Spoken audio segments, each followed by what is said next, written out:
Hey there, today I'm showing you how to paint these two pictures of clouds with gouache.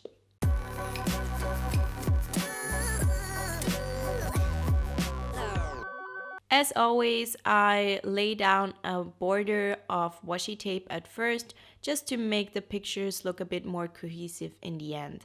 And then I started off with the background on the right side. You can see my reference picture in the corner, and I just did this kind of gradient. It was darker at top. But if you follow this, maybe make it a little bit darker than I did, because the darker the sky, the more your clouds will pop in the end, obviously. And I think that my sky was just a tad too light.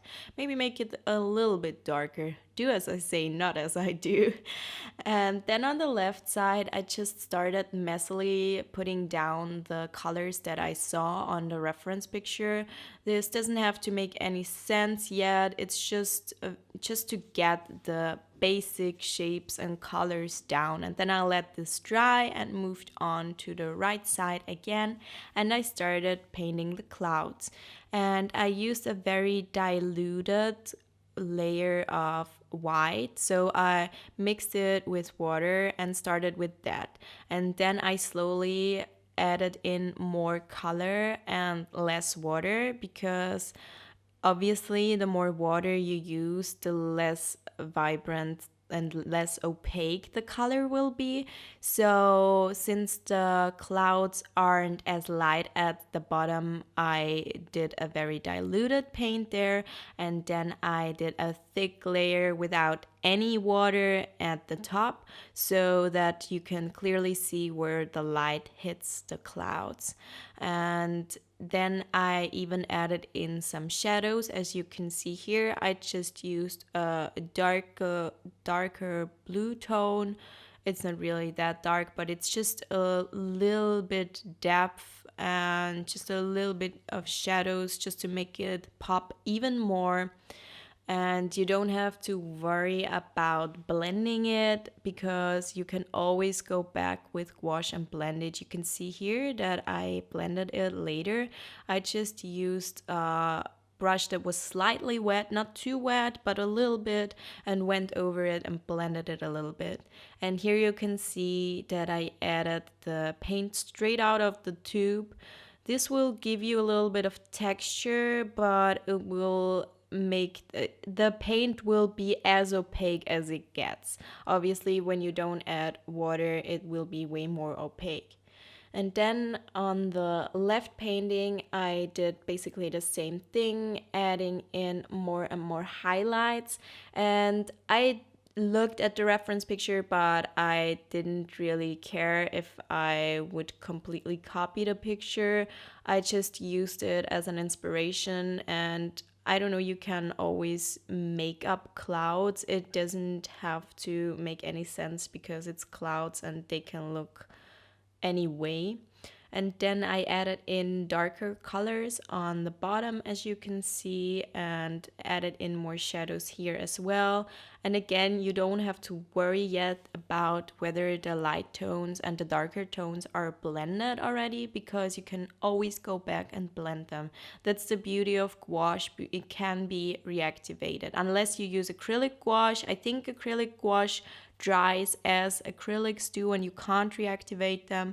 But if you have regular gouache, then you can do that. And I really love that about gouache. You can do opaque stuff and you can blend. The only thing that gouache lacks is the ability to have really cool contrasts, because the dark tones dry lighter and the lighter tones dry darker. So that's the only kind of downside with gouache, and you have to like this kind of style to like gouache. But when it comes to blending, you can see it here. This is so smooth and I love it so much.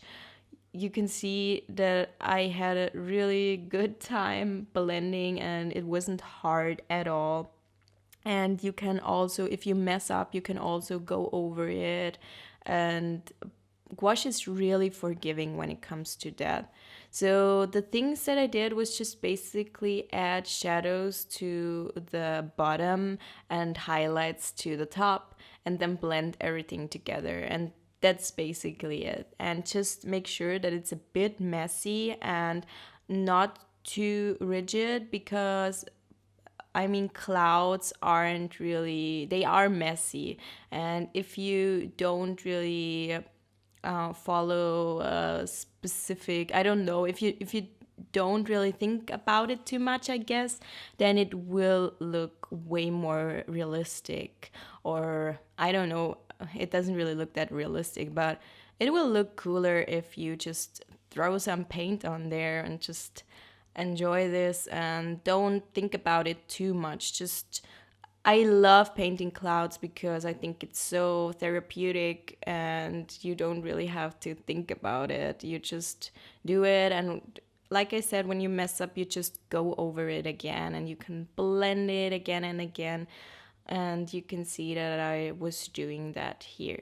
So, just a quick announcement, I have a new Skillshare course, and I will show you a teaser of the course and you can decide whether you want to watch it. It's a watercolor sketchbook course for beginners. So I show you lots of practices for beginners. And if you want to get into watercolor, or if you just want to find some relaxing ideas that you haven't heard of yet, or maybe just want some inspiration, then head on over to Skillshare and watch my class. I really hope that you liked this video, and if you did so, please give it a thumbs up and subscribe to my channel. And until next time, goodbye! Hey there, and welcome to my Skillshare course on watercolor sketchbook practices for beginners. In this course, I'm gonna show you some simple color mixing ideas, as well as share with you some specific ideas on what you can do in your watercolor sketchbook. I'll show you how to learn a little bit about layering, and I'll share a few tips and tricks with you. If you're a complete beginner, then this course is for you. And if you're a little bit more advanced but are looking for easy watercolor sketchbook ideas, or just ways on how you can unwind and have a good time with easy art ideas, then this course is probably for you as well. I hope you will like this course, and let's go!